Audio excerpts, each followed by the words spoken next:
Hello, and welcome to Ghost Spill the Tea with myself, Paranormal Mitch. In Paranormal Teach. Today's episode is about attachments. Yeah. This is going to be different than what we usually do. This is a little different than what we normally do. This is one that is a topic that's very personal to us. Yeah, we've been exploring this more lately because of some spirits that we work with and have a friend going through some stuff. And I know some people that have had this experience in the past. And so I thought it was something fun for us to research, interesting for you guys. And I think this is more common than sometimes people realize. And hopefully this is insightful for you guys. Absolutely. So I think it would be best to go into just kind of a basic definition. Yeah. Like what a spirit attachment is. So here we go. A spirit attachment refers to the belief that a non-physical entity, like a spirit or an entity, connect with a person, influencing their emotions, thoughts, and physical well-being, often causing issues like unexplained fatigue, mood swings, anxiety, addiction, or physical sensations. These attachments can stem from trauma, emotional vulnerability, or being in haunted places, and are thought to drain energy, even though they aren't always intentionally malicious. I think that is really important, is because attachments are within your energy field. So I have in the past heard of people who welcome attachments. They're okay with that, especially in the case of maybe family members or loved one attachments and things like that. But what's important to remember is that you can have spirits around you without them being attached, because regardless, this is going to drain your energy. Regardless of if the spirit is positive or not. So that's really important to remember. So that's actually that's a boundary that like we set at haunted locations. Like, you cannot attach yourself to me. I don't care how much you like me. You know, you can be around me, you can talk to me, you can interact with me, but attachment, no. Yeah, and I'm really going to emphasize that it's not intentionally malicious. No, not always. Right? Sometimes it is. Sometimes it can be, right? But it's a neutral thing. It can be positive, it can be negative. Just like anything else. Just like anything else. Even though I think we hear like draining energy and these scary things like addiction or mood swings or things like that, and we perceive it as a negative thing. I think it's very possible to live in harmony with this kind of thing. I think you just really have to be aware of the energy it's taking from you and kind of the give and take of that. Yeah. And, you know, we all have a finite amount of energy, right? Like, that's why we sleep at night, is we don't have unlimited energy to give, and we need our own energy, right? Our own energy is very precious to us, which is part of why, you know, at haunted locations, a lot of times I will see people saying, you can use my energy for this. You can. And I never say that because I don't feel comfortable. First of all, you know, I'm a tired girl as is. I don't have enough energy for myself. You're a tired girly. You know, I don't have enough energy for myself. Okay. So like, no, you can't use my energy. And that's something with our spirits too, is like, you know, that's part of why we do offerings. And, you know, we give them tea and caffeine and snacks and candy and things like that. So they still have an energy source, but it's not me. Exactly. This is always... I don't want to be drained. Ditto. I think this has always been kind of my theory of why it's so common that batteries get drained. Yeah. At they need a source. Locations, they need a source.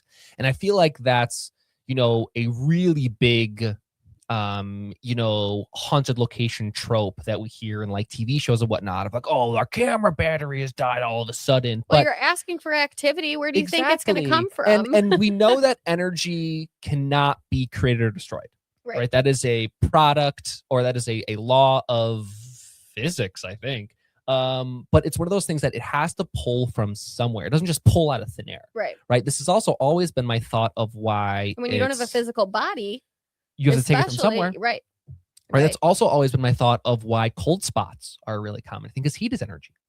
Right. So if you take that heat and you can transfer that energy into something that's, for a haunted location, let's say it's something, you know, an EVP or whatever, but an attachment is something that is different in that sense. Right.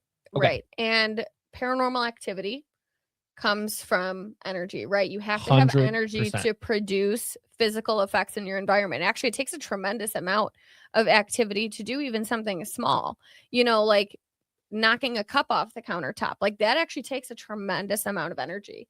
and that has to come from somewhere. What about Connor So. falling over? Does that take a tremendous amount of energy? Yeah, it sure does. But he seems to be the exception. To He's the rule. got That man. endless I know. I'm energy. like, I don't know where he gets But it from. also think about, he's like, what? It's his personality, though. Yes, but also think about like his age range. Like Right. he's like that 8 to He's 10-year-old, 13. 13. What if you've ever met a 13-year-old boy?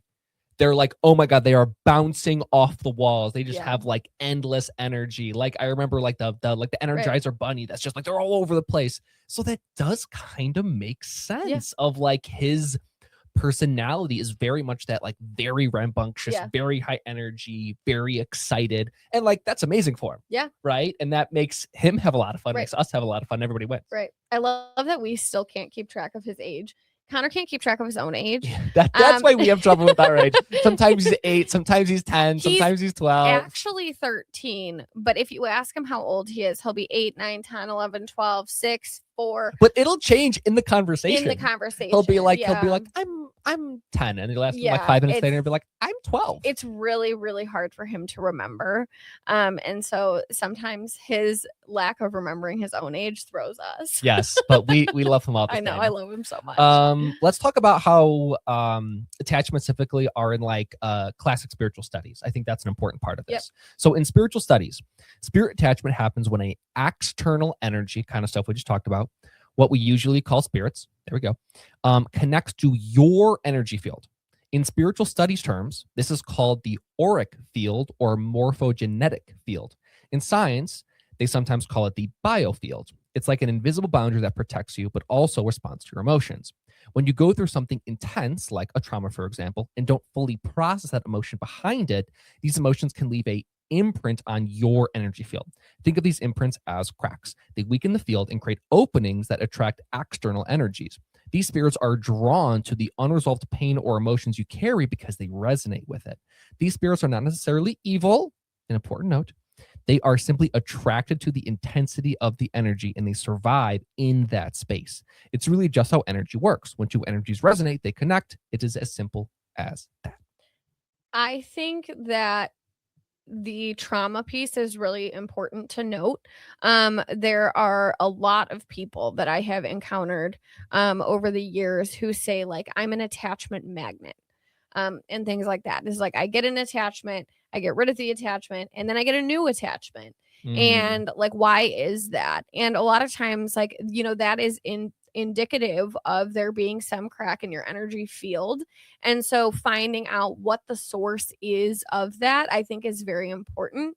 So, you know, looking at unresolved trauma, looking at, you know, things you need to process through in your background, things like that is extremely important, and working on those things and accepting them and, you know, living with them, I think is so important to prevent future attachments, because a lot of times people get in this mindset of, we need to remove this attachment. It's like, yeah, we need to remove this attachment, but we also need to prevent you from being open to future ones. Yes, too, which absolutely. is something that we have encountered with a spirit of ours, actually our spirit of the week, who had an egregore attachment, which we'll talk more about what that means later in the episode. But a huge thing was we were able to get rid of it. But before we did that, we had a plan of how are we going to keep this gone, right? So like, for her specifically, rather than, you know, channeling this like negative energy in her own field, like we gave her this teddy bear. And every time she's upset, she is told to, you know, hug this teddy bear and, you know, kind of put it there. So it's not within her, it's external. And so that has been so far it's worked. But, you know, thinking about those future things that could happen is very important too. Absolutely. And I think this really ties into some stuff we've talked about in the past, specifically of if you're going to go and experience like a haunted location or something like that, you really have to check your own emotions. Right. If you go in and you're in a position where you're very emotionally fragile, or let's say you're sick, or let's say you're going through something with your family and you're stressed and things like that, it makes it, you know, it makes your protection of yourself much, much more challenging. And it kind of opens you up to these sorts of things. I'm not saying that if you're, you know, stressed and you go somewhere, you're going to have an attachment. That's not what I'm saying.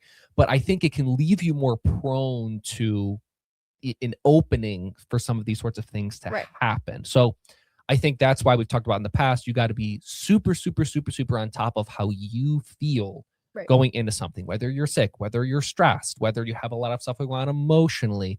Those things you kind of have to Gotta check check at the yourself. door. You have to check yourself. And if you don't have the ability to do that, then maybe it's not quite the time for you to go somewhere like a super spooky haunted location. Yeah, and we encountered this entity at Bachelor's Grove early last year, and this thing I believe was like an attachment / an attempted attachment, because after we came home, I was getting nonstop dreams about this Yeah, that was pretty wild for a period spirit, of time. and I was getting nightmares, and it was showing up in my head, and I couldn't stop thinking about it. And what was the difference between that one encounter compared to all of the other haunted locations we went to last year? One of the variables was I was sick. I was not feeling well at all. And the day after, I actually came down with the flu, actually on the way home. So, I wasn't right. And so I left that opening. And then, you go into something like a spirit box where you put yourself in a trance, and it's just like an open door, and you have to have something protecting you. And that was my mistake. That was my bad, right? We all make mistakes, and that was a big one of mine.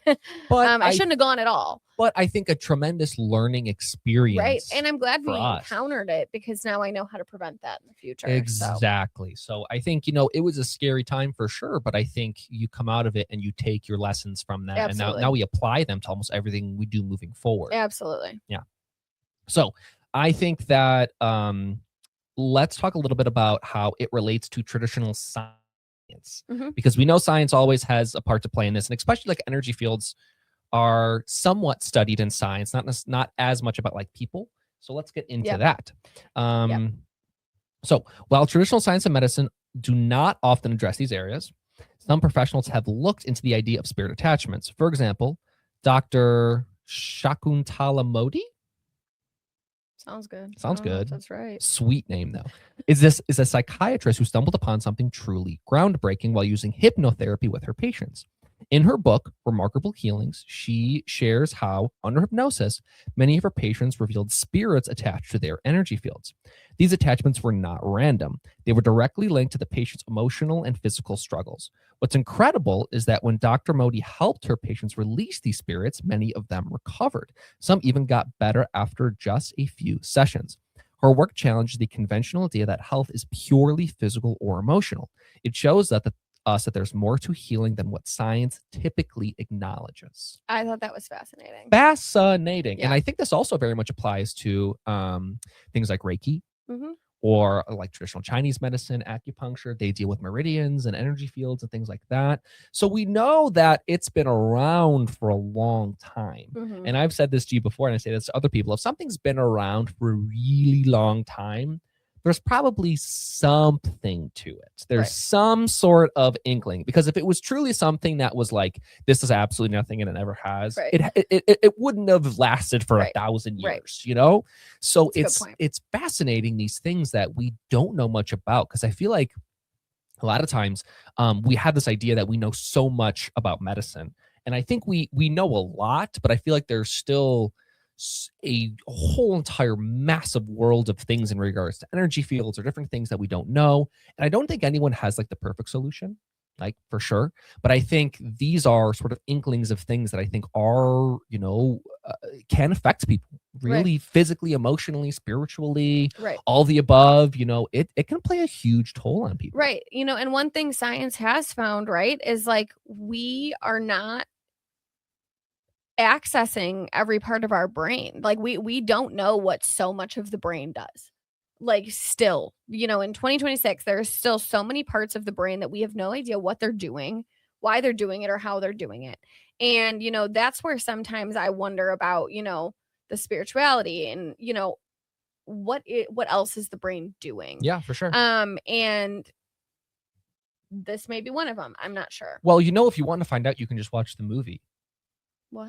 There's a movie, Limitless. Do you know? No. Oh my gosh. It's a movie where I think it's Bradley Cooper like takes a pill and he uses 100% of his brain. And it's a bunch of like him like like typing on the computer really fast and like becoming a millionaire and like gambling and winning all this money. There's your answer. Yeah, there you A go. Bradley Cooper Go movie. and watch a Bradley Cooper movie. That'll tell you what happens. It'll unlock the secrets of the universe. Wow. Did you not know that? No. Oh my gosh, that's so fun. No, you're geeking out on it though. Maybe we should have that be a movie night. Maybe. Okay, so we mentioned a little bit of this earlier, but there are lots of symptoms that can come with a attachment. Okay, so let's go over a couple of the major ones that you may experience. All right.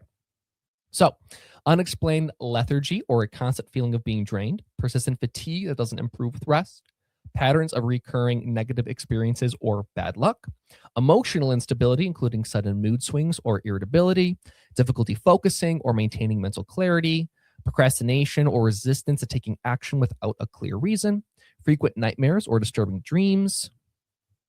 Big one. Yep.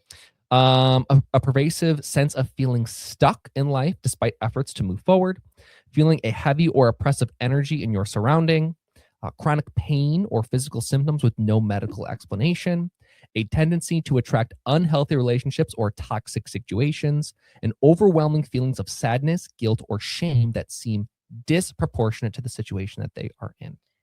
Okay, so here's where I'm gonna go off though, right? And this is always where I have the issue with these things is how many of these are also symptoms of mental illness and how easy it can be to confuse mental illness for a spiritual ailment and confuse a spiritual ailment for mental illness and vice versa. In my personal opinion, right, again, like I'm not the expert on this, but in my personal opinion, I think if you are dealing with these things and you're looking at it through a spiritual lens, I think it's very important to also be receiving mental health support simultaneously, because I think there's a lot of overlap and attachments can cause mental health issues, and mental health issues can leave you open to spirit attachments. And so I think it's really important to be looking at and working on both facets, because we don't want, someone to hear this and say, okay, this is the solution to all of my problems. I'm not going to get mental health support. I think that is that's something I see a lot in just spiritual fields in general, where it's like I'm going to neglect these other issues, and it's all this issue is all spiritual. I think it's so important that we are taking care of ourselves both mentally and spiritually, and in turn it ends up being physically too, right? And so we are not preventing people from getting help because they think every issue that they have is due to an attachment. That is not what we want to do. We are not medical doctors. No. And this is not health advice. No. No. No. But I think it is a valuable thing to at least explore. Right. I don't think there's any reason with just learning about things, because I feel like I've heard so many situations of people that have done, A through Z and can't come up with a solution that works for them. Whether a lot of solutions are multifaceted. Exactly. And I think it's important to try and address things from as many different facets as possible. Are there people who succeed with stuff that, mental health treatments? Of course. Right. But I think if it's something that you're really wanting to find something else, education and learning is not the worst thing. Right. Okay, so there is a couple major types of spiritual attachments that can manifest in various forms and are usually said to fit into one of these 4 categories. Sorry. No, that was great. Every time you do stuff with your hands, I feel the like need you need to do it. I don't know. It just feels important. That's fine. Beautiful. Okay, so let's go through the 4 first. And then we'll kind of break them down into more specific things and what exactly they mean. So our 4 attachments. Ready, Taylor? Number 1, earthbound spirits. Yes. Number 2, ancestral attachments. Number 3, thought forms. Number 4, this might be my favorite one, interdimensional beings. The source of this is a Reiki practitioner. Beautiful. All right. So let's start with number 1, earthbound spirits. So These are spirits of humans who have not crossed over for any number of reasons. They may feel a sense of attachment to a specific location, person, or event. They might linger because of unresolved issues from their past, such as trauma, loss, or regret. Individuals who experience interactions with earthbound spirits may feel sudden shifts in energy, hear unexplained noises, or have vivid dreams involving these specific spirits. So with earthbound spirits, I don't think we need to talk that much about this, because earthbound spirits is what we deal with every single day in the paranormal investigation and haunted doll fields, right? Like spirits that intelligent spirits that are still here with us. That's what an earthbound spirit is. Isn't always an attachment. A lot of times it's not. These are just spirits that are walking around, with us, and we engage with on investigations, or maybe in your own home in the case of a haunted doll collector. When they have a vessel, that's their attachment. It's not a person.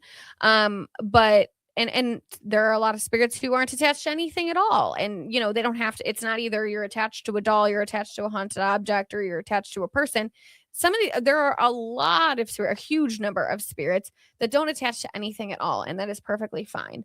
But that's what earthbound spirits are. It's just spirits that are still here with us. Well, it's also interesting to think about. I think that the idea of spirits being attached to a person has been really exhausted in like the horror movie genre. Yes. But it's also interesting to think about, like, there is possibly an attachment to a location, right? Like, I know we've interacted with spirits in the past that are, I don't want to say stuck there. They might be, but they choose to stay. Yeah, they have some sort of attachment to that place, whether it was where they. Well, it's just like us, right? Like, we're attached to our house because we love our house. We live here, right? Exactly. And then it might change over time. Like, I know Christy's a good example of a spirit that was attached to a house and then attached to a vessel, right? And that changed for them.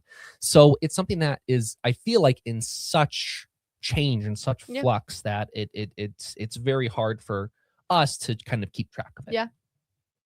Next is ancestral attachments. So ancestral attachments stem from family lineage and can carry emotional, spiritual, or even karmic burdens. These attachments may arise from unresolved issues within a family system, affecting subsequent generations. Individuals may unknowingly carry the weight of their ancestors' experiences, beliefs, or traumas. This type of attachment can manifest as recurring patterns in relationships, health issues, or emotional struggles. This one is more common than I think gets talked about. I have encountered a lot of people who are like, yeah, I've had this little girl attached to me for my entire life, and every time I get a reading, this little girl comes up and I have no idea who she is, or this little boy comes up, or this baby comes up. Like, who are these spirits? They keep showing up for me, but I have no idea. And then they do some investigation and they look into it further, and they find out that, trigger warning, but mom had a miscarriage, or mom lost a kid or something like that, and that kid is kind of living on kind of around them, the living relative. Yeah, for sure. That one is one I hear actually quite a lot, which I find very interesting. I've never experienced this, but I've heard about it over and over and over again. Or like great grandmother is like continuing to follow you around, and you've never met them before. It's not like your grandma who passed away that you knew. It's like some long distant relative that just like continues to exist in the family's energy. Well, it makes me think of, I don't know how many episodes we did this, but we talked about the Hawaiian spirits that are like family guides. That there's a family that's a family spirit that's attached to that specific family. Yeah. And it was represented by an animal. This is seen in a lot of different cultures. Yeah, of course. And I think it's can be a really positive thing. I do think also there could be a negative component. Like, for example, there may be issues where a family is like known as like, oh, this family is like cursed, right? Is kind of the term, right? Like, do you know the Lee family curse? Have you heard of this? The Bruce Lee family curse? So Bruce Lee. So there's this theory that everyone in Bruce Lee's, I think it was Bruce Lee's family, I could be wrong, but everyone has died these very, very, very bizarre deaths on movie sets.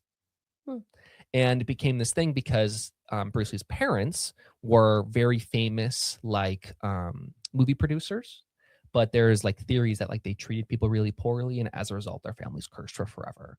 and stuff like that. But Interesting. there might be something like that to it. We don't know. Like Yeah. like karma can be real. So Yeah. there's all sorts of funky stuff that can happen. Yeah. Um, next one is thought forms. This one This is the one one we is the actually have one. the most experience with. We've dealt with this firsthand, both with one of our haunted dolls. Actually, I think, in my opinion, I think two of our haunted dolls. For sure. I think Deanna deals with this too Yeah. a little bit. And that spirit that we ran into at Bachelor's Grove, we also found out was also a thought form. So thought forms are interesting. Thought forms are, if living people, it can be one living person with strong thoughts, or it can be a group of people with the same thought. When you put so much energy into one thought, a lot of times it's negative. It's not always. It can be positive too, but a lot of times it's negative. If you are perseverating on the same thought for a very, very long time, you can create this energetic thought form that then almost develops its own, it operates on its own will, basically, and it can interact with the environment on its own accord, apart from the person who created it. Crazy. And so that's what we dealt with at Bachelor's Grove. At Bachelor's Grove, this place has been notoriously mistreated. A lot of people have gone there and done various degrees of rituals involving animals, and I mean, you name it, people have done this. And they put so much negativity into this space that it basically created a thought form that interacts with people apart from the people who did this. And in Susie's case, our spirit, she replayed her own death in her head so many times.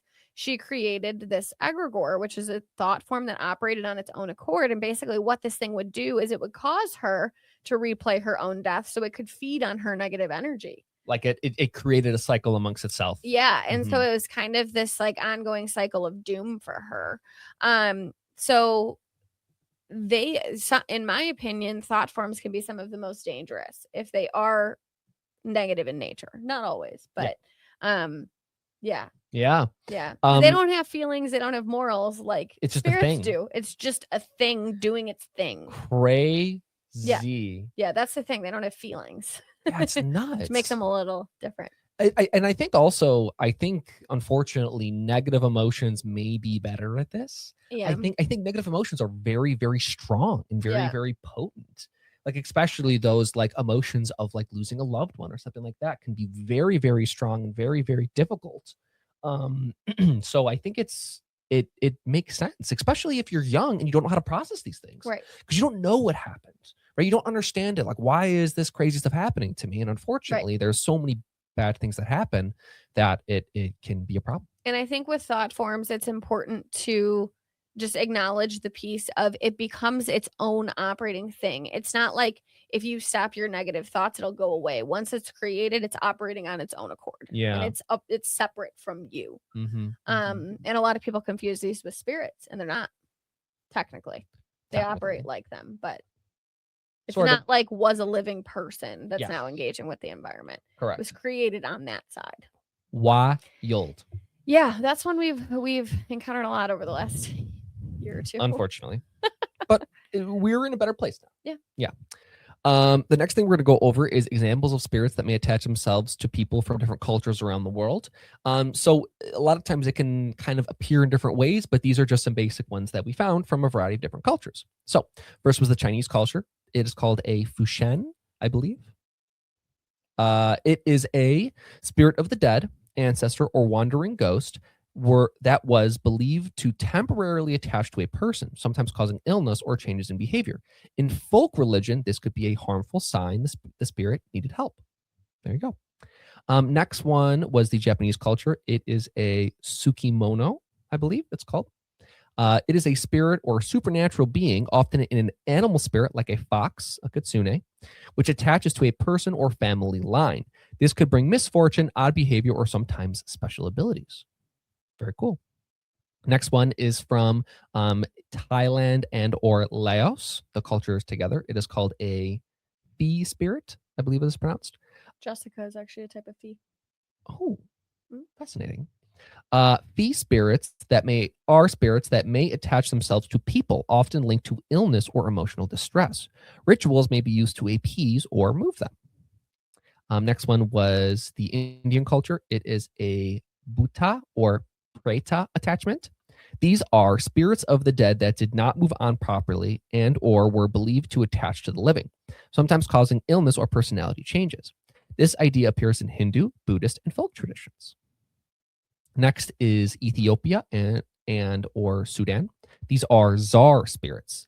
Czar spirits are believed to attach to people, often women, influencing mood or health. Rather than removing them, rituals may aim to coexist peacefully. Oh, nice. The next one is one of the more popular ones. It is from the Islamic culture. It is the jinn. Jinn are beings made of smokeless fire who may attach to or influence humans. This belief exists across many Islamic societies and can be neutral, harmful, or rare depending on interpretation. Probably one of the more common ones. Yeah. The last one that we are going to talk about is from ancient Greece. It is the daimon influence. A daimon was a spirit that could influence a person's character or fate. This wasn't inherently evil. It could be guiding or disruptive. And I have for you, Taylor, A fun fact. a fun fact. I knew it was coming. It is one of my favorites. So, Socrates, the philosopher, was famous for actually having a daimon. He talked about it a lot. And it was something that people thought was kind of strange that he had, but he talked about it extensively in his literature. He called it a divine sign or inner spiritual check. He said it never told him what to do. He said it only warned him against certain actions. He described it as something that stopped him when he was about to act wrongly or unwisely. He did not describe visions or possession. He did not think it made him special or prophetic, and he saw it as evidence that humans can have a direct connection to some sort of moral truth. Interesting. Fascinating. And I think there are a couple of common themes across a lot of these cultures. So let's hit on these common themes. Number one, attachment often happens during vulnerability. Think illness, think grief, think trauma. This is something we talked about, something we have extensively talked about. Number two, it may explain behavior changes or sickness. Number three, it is not always evil. Sometimes it can be protective, instructive, or sacred. And number four, rituals may focus on balance, removal, or coexistence. And I think it probably depends on the culture that you're from, what you're experiencing, things like that. So let's get into some of these potential solutions. I wanted to include potential solutions in this episode. This is like outside of our scope as paranormal investigators. You know, we look at things, we study things, we research them, we document them. This is not an area where if somebody called me up and said, can you get rid of this attachment, I would be able to help. So we wanted to give potential solutions in terms of resources for this one, rather than you at home go do this. So if you are looking for support with this, these are some potential people or specialties that do deal with this, because this is outside of our scope. Yes, this is not medical advice. No. Yes, we highly suggest these are resources, options available for you. Number one would be a spiritual or religious helper. These are often the first stop for people who view attachments through faith. Priests, pastors, rabbis, imamas, monks, or other religious leaders may offer prayers, blessings, cleansing rituals, or guidance grounded in their specific belief system. In some traditions, this includes deliverance prayers or protective rites meant to restore a sense of balance and safety. So this would be where you would go if this was one of your belief systems or your faith. And is probably very dependent on the belief system that you adhere to, and whatever you want to do, cool. Whoever you want to see, cool. Next are energy and spiritual practitioners. These are another common resource that can be used. These can include shamans, Reiki practitioners, spiritual healers, intuitives, or mediums, depending on the culture. People seek them for grounding practices, cord-cutting rituals, cleansing work, or protective visualization. Experiences and approaches vary widely here, so discernment matters. Yep. Absolutely. Yeah, that's the area I'm most familiar with in terms of who typically helps.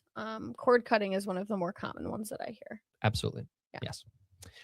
Next, and very importantly, is mental health professionals. These are equally important, especially if the experience includes distress, anxiety, intrusive thoughts, sleep disruption, or fear. Therapists, psychologists, or psychiatrists can help explore what you are experiencing in a supportive, non judgmental way. You do not have to deny spiritual beliefs to seek mental health care. Both can exist side by side. Yeah. I think that's really Absolutely. important because attachments cause mental health symptoms, right? Mhm. And it's important to get support for those too.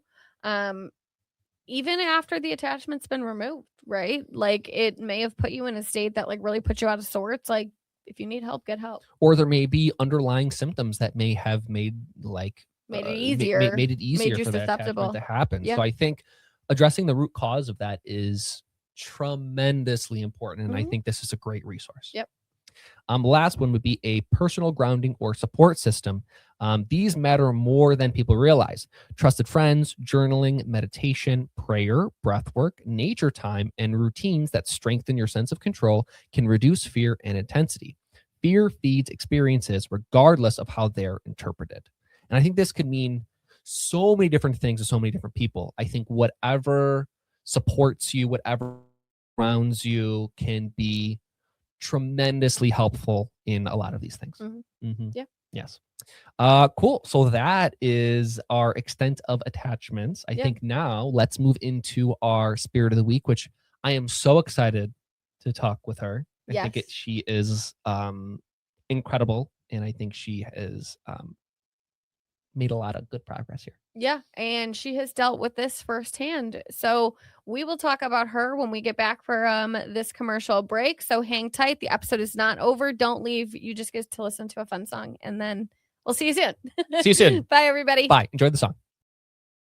I was built to last with the webs I'm weaving. I could change the past with all I'm achieving. Got my foot on the gas, never stop competing. If you break my glass, then this life's gonna end. I wanna be the best in the game, invest in my name. Check no restraints, I'm obsessed with the pain. I ingest, I retain, assess and I change. Possessed by the thought I'll be free one day from society's restraints. Money, clout and fame, mud, disease, a plague. We all love to hate, have to play the game, have to make a name. All our insecurities are on display. This is war with the enemy, think that it was meant to be. Living in a time where disease is on every screen. I won't let them fester me, I know most are festering. Negativity is a plague for the mentally weak. No mercy, all I got is working. Never stop searching, never quite so thirsty. I'm toxic and psychotic, with this logic you can't stop it. It's been chronic since I was a boy, so neurotic and chaotic. Built to last with the webs I'm weaving. I could change the past with all I'm achieving. Got my foot on gas, never stop competing. If you break like glass, then this life's gonna eat 'em. Make mistakes real fast, then you learn how to beat 'em. If you take off the cast, you can see all the healing. If the pain's in the past, move on from the grave and put your foot on the gas. All right, so we are back with our spirit of the week. It's It is Susie. Susie. Susie is a newer member, I guess newish member of Newish. our house. Yeah. Why don't October. you talk a little bit about how she got here, her story, things like that? Yeah. So Susie was one that I refused to do her story, and I refused to have her be spirit of the week until we had some kind of solution for her. Susie's backstory is one of the most atrocious ones that I have ever heard. I will link her story in the description. Major trigger warning. She is a kid. Something that was interesting about her is she's very different than the type of spirit we typically Absolutely. go for. Susie had basically had such a traumatic passing that she unintentionally had created this egregore due to her own trauma and just anger and being upset. And she had created this egregore, which is like a thought form, like we talked about. Mm. And basically, this egregore would cause her to relive her death over and over and over and over again in order to feed off of her negativity. And as a result, there was a lot of activity that a lot of people would perceive as scary. Door slamming, light bulbs blowing, things getting thrown. She was just really reactive, and it was not because she's a bad kid or a bad spirit or anything like that. It was just she had so much trauma, and it was manifesting in this really physical way. And so my goal with getting Susie, her bio basically said, we've tried to help her for 8 years. There's nothing we can do. We love her, but we don't know what else to do. So when we got Susie, I kind of, my project was like, I want to get rid of this egregore. We called in the reinforcements. And so how do we do this, right? So I worked with a couple of people on this, not something I could do on my own. Emerald, who is a psychic medium, was a huge help with her case, and I appreciate it so much. And what she basically said is this egregore can leave, but basically we need to find something more negative than Susie for it to go to, and we were able to do that. That is a members only video. If you would like to see the process we took, there is an entire video on that. It is in the members only section because it is very sensitive regarding Susie's story. So I kind of try to, with some of the stuff, I put it to members only so less people see it, to be honest with you. And that was what we did with that video. So if you'd like to see it, that is up for our members. If you'd like to see it, hit join next to my name, and you will be able to access all of our exclusive content. It was just, yeah. Morgan and Eric went on a whim, and they were like, we will go and we will help you with this. Shout out. I would not have been able to do this without Morgan and Eric. Huge help. They were a huge help as well. And so we were able to get rid of the egregore. And since then, you know, Susie is still obviously upset about what happened to her. She still has that trauma. It doesn't make it go away, right? But she doesn't have this entity that is causing her to cycle constantly. And so she's able to get glimpses of joy and find things that she enjoys and talk about her interests. And I will say, like, when we had talked to Susie on Spirit Box before, like I was clawing, like I was, you know, obviously an Estes method. And so I was like clawing at my own arms, like injuring myself during this session. And I didn't even know, because like the energy was so negative. I was just like digging at my skin, and it was really quite scary. And it was like stepping over me, and it was just a spooky experience. And doing this Spirit of the Week interview, like we didn't encounter any of that. It was just like talking to any other kid. And so I'm really, really happy about that. Susie did say she wanted to be Spirit of the Week. She was okay with having her story shared, which like that in and of itself is a huge deal for her. Absolutely. And I'm so proud of her for that. And so we've definitely come a long way since October. It's really been a short amount of time. But I thought this was the episode for her because she dealt with this, and it was hard, but we got to the other side of it. And so we should let her answers speak to themselves, because you can really see the progress she's made in them. Yeah. So. She's such a trooper. Yeah. Okay. So as a reminder of how this works, we ask these questions to Susie on the Spirit Box. I write down her answers word for word. I do not paraphrase. I do not change them or anything like that. I try and keep them as accurate to the spirit responses as possible. So when I started, I said, Susie, are you ready to be Spirit of the Week? She said, good, totally, yeah. Great. Okay, so first question was from Danny. They ask, did you have a good Christmas and New Year's? With all the get-togethers at the house, do you have a favorite one? And Susie said, I really liked playing with Jessica on New Year's. Jessica is one of our friends. And they came over on New Year's, and Susie sat with her for an hour or two, just like lighting up for her, playing with toys. And it was really, really cool to see, especially because Jessica and Connor had seen Susie before we got rid of the egregore, and it was such heavy energy. Like they were getting cold, you know, like wind is blowing inside the house, and Jessica was like had started to cry, and Connor was like feeling sick just like being near her. And so to see them be able to sit down and like play with her like any other kid was really, really cool. Well, I think that was a really big moment for her. Yeah. Too, because it was something where she was able to play like a kid. Like right. We don't even know the last time she was able to do that. Yeah. I feel like all these experiences that she was giving off to people obviously were not of her intention. Yeah. So when you're, it's very difficult. I can only imagine how difficult it was for her. So this Right. was a huge, huge, Right. huge milestone for her. Right. Because the energy, not from her, but from that thing was like so off putting to like the living, like it Yeah. was, it really impacted people physically. And a lot of people described it as like this feeling of like impending death, just like being in the energy of that. I have seen, people shake, from being around that and feel really sick and get headaches. And so it was really cool to see both of them enjoying it so much. Yeah, it was great. Yeah. Next question was from Danny. They ask, what are you most excited to do or try in 2026?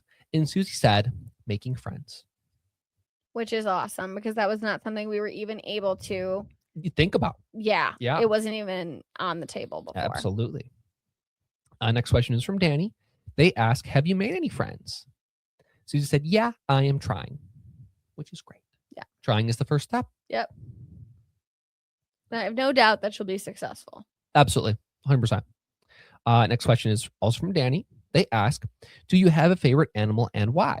I love elephants and hope to meet a couple up close. And Susie said, I love lions, the animal kingdom. Lion King. I think it's so cool. Me too, girl. I love the Lion King. Yeah. Yes. Excellent choice, by the way. Yeah. Good animal. Danny also had a side note for Susie. She said, hope you are settling in well. It was nice to meet you in November, and I know we all can't wait to see you again. Yeah. Very sweet. Yeah. People have been, when I took Susie on, we are known at this point for, working with positive spirits and, these like very like love and light type of spirits, sassy, but, we've always been known for that. And so I wasn't sure, how the people in my life and viewers and stuff like that would respond to Susie, because I was worried that people were going to see the negative aspects of, really her egregores behavior and think about her differently. And getting Susie for me was a huge thing of like, wow, the education we have done has really paid off. Big time. Because like the community was so receptive to Susie And so supportive. So supportive. I mean, somebody sent her a rosary in the mail that was so sweet, and like people have just like embraced Susie for the kid that she is, not like the egregore that she had. And I really appreciated that. And so it was really cool to see just like how the community was able to understand who she is deep down and not get stuck on the surface level things like the light bulbs blowing out and, the door slamming and, some of that stuff. So really cool. Well, and I think that positive energy was a really big proponent of why she was able to make the progress that she was. And that was something Emerald suggested to me was like, you need to give her as much love as you possibly can, because having that love will help her let go of that issue. Yeah. And people suited up and showed up for that. And so. People suited up. Thank you. Shout out, people. Yeah. Next question is from Kara. They started with a side comment. They said, Susie, I am so incredibly excited to see that you wanted to become Spirit of the Week. Their first question was, I saw where you had gotten an award for the top 3 spellers in a newspaper article. Can you try and stump Taylor and Mitch on spelling a word? And Susie said, sure. Can you spell notoriety? All right, Taylor, can you spell notoriety? It was a good word. Okay. NOTORIETY. Correct. Notoriety. But I was like, that's hard. That's a tough word. That's hard for her, AJ. I know. So shout out Susie for coming up with a good spelling bee word. Next question. Can you spell notoriety? Can you spell notoriety? Next question is from Kara. They ask, what was your favorite part of belonging to the band that played for your town? And Susie said, marching in parades. I then asked Susie, what instrument did you play? And she said, the bugle. There you go. Next question is from Kara. I love this question, by the way. If you could invent a silly holiday, what would people have to do? Great question. Yeah. And Susie said, play hide and seek. There you go. I think that'd be a great holiday. Could you imagine like a town-wide hide and seek? Yeah, that's awesome. It'd be pretty sweet. Can we like tack that on to Halloween? That would be really fun. We could. Although Halloween's a little costumes? spooky. That would be a little spooky. though. Yeah, in What costume. if people like jump out? Like, "Ugh." I don't know. That's why it'd be fun. No, not for me. Okay. You would like laugh at people. I would like pee my pants. It'd be Yeah, bad. that's true. That's fair. Anyways, next question is from Caitlin with a K. They ask, what kind of books do you like to read and why? Some of my favorite books to read are fantasies and thrillers. And Susie said, I like to read about animals because interesting. Great. I said, do you have a favorite animal here? She said, there is one I like best. Sylvie. Of course, everyone likes Sylvie best. Yeah. Teeny tiny One of little our white cats. cat. She's like a little white Siamese cat we have. Yes. Susie then asked, this is a little side note conversation we had afterward. Susie then asked Sylvie kitten. And I said, no, she's actually not a kitten. Long story She's short. an adult cat, but adult she's cat, but like she's this really big. tiny. She was really sick when she was younger. She's great now. Well, I told her about that. And then Susie said, I pray for Sylvie. Yeah, that's one thing about Susie. She's very religious. Yes. She's very religious. Next question is from Caitlin. What instrument did you play in band and why did you choose it? I was in a band as well and I played the flute. Susie said, bugle. I love to be in group. Bugle band. Drums too, but mostly for boys. For sure. Next question is from Jenny. Hi, Susie. I'm so happy you're the spirit of the week this week. I heard you love to do crafts and would love to bring you some craft supplies when I see you this summer. What are some supplies that you would like?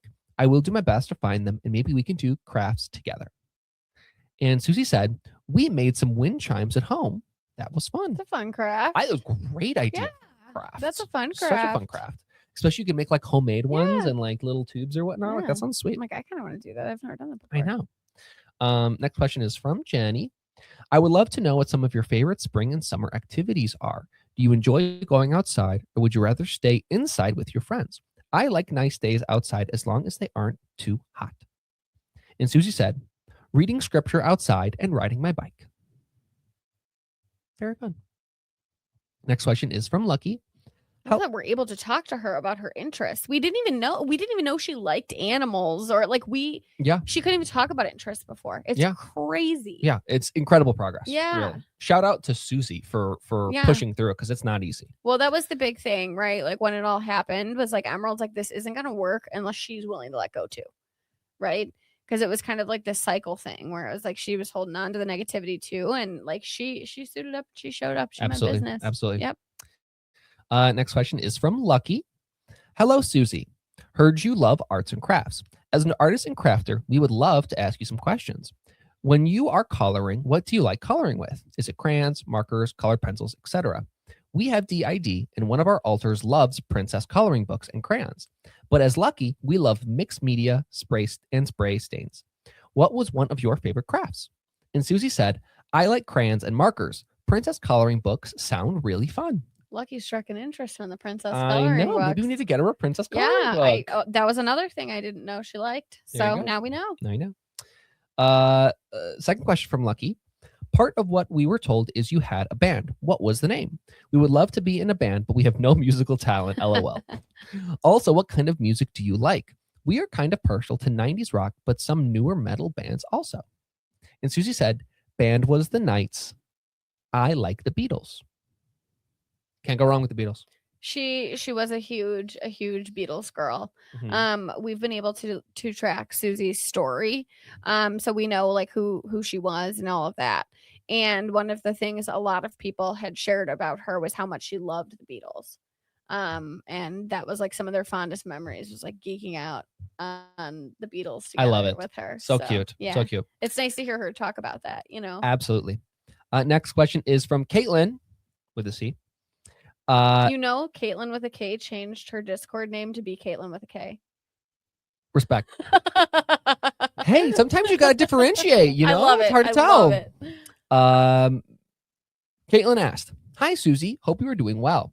I was wondering if you could have one magical power for a day, what would it be and why? Also, what would you do with this magical power? Excellent question. And Susie said, I would help people. Precious. Next question is from Caitlin. If you could travel anywhere in the world for a holiday, where would you go and why? And it can be more than one place if you like. And Susie said, Florida because Disney World is there. Didn't know she was a Disney World girly. Now we do. Well, we do. I mean, she was a Lion King fan, so we Mhm. gotta Yeah. gotta show her some Disney movies. But also like that shows me, you know, like there's been some part of her that has like registered like positive experiences since, you know, she's been a spirit, because Lion King Absolutely. wasn't out when she passed away. So, you know, she must have seen that, you know, with an old spirit keeper or something like that, and like it meant something to her. Yeah. So that's really cool too. I love The Lion King. Good Excellent choice. movie. Yeah, great choice. Great choice. Excellent soundtrack. Yeah. Next question from Caitlin. What was one thing that you really admire about yourself? It can be a physical thing or a quality that you have. Once again, another great question. And Susie said, smart. Last question is from Caitlin. If you could give any advice to spirits as well as spirit keepers, what kind of advice would you give and why? And I love this answer. Susie said, you better be nice. You better be nice if someone is sad. I'm sure she had a lot of experiences where people didn't understand nice what to her. was going on with her. Yeah. I think that's great advice. Great advice. Yeah. I said, Susie, do you want to say anything else? She said, nope. Nice questions. Thank you very much. There you go. I'm thrilled about that. I'm I so thrilled about that. Could not be happier. With how that went. I mean, She, I think, was so positive during our previous, like our holiday and this season. is not the and Susie we first encounter. no, I at think all. I know I speak to, we were so proud of her and the progress that she's made. Because we've done a lot to support her, but I don't think any of this would have happened if she wasn't ready to go about this herself. And it started off really small too. You know, like we had some interesting experiences very early on when we got her, where like in the original pictures and videos I took, it was like there was like almost like a dark, like just like a darkness around her in the Yeah. pictures. Like, you know, I put her in that pink chair, which is where I take so many of my videos. And it's always like bright and well lit. And like Susie's was like dark and dull. And, you know, and I was even like switching out other spirits into like the chair, and like just the light around her vessel was like dark. And the first day she got her, like her face looked really dark and sad. And like over time, and you know, viewers have noticed this too, is like every time we post a picture or a video of Susie, she looks happier than the last time. Like her face has changed Absolutely. so much. And that was 100%. the first sign that we saw that like we were like, are we doing something? Like, is this working? You know, because we didn't know what we were doing or if it would work. And just like seeing glimpses of like her face changing over time and like the smile widening, and that scared me. Anyway, I don't even remember what I was saying. But that happiness has just been everything. So it's been really cool. I'm so excited. And Yeah. I am very excited for Susie for this year. She finally gets some time to be a kid, make some friends, I think have a lot of positive experiences. And for that, I am so excited for her. Mm-hmm. Yeah. Yeah. So this has been our episode on attachments. I hope you enjoyed. I hope you learned a little bit of something. I hope you enjoy Susie's story. If you haven't watched her story, please check it out. Yeah. It is a toughie. It is a tough. one. Yeah. Do beware of that. Beware of that. But we hope you enjoyed. Yeah. We will see you next week Yeah. For something. for something. We don't have it picked out yet. We'll see you next we'll week. figure it out. Bye, everybody. Bye-bye.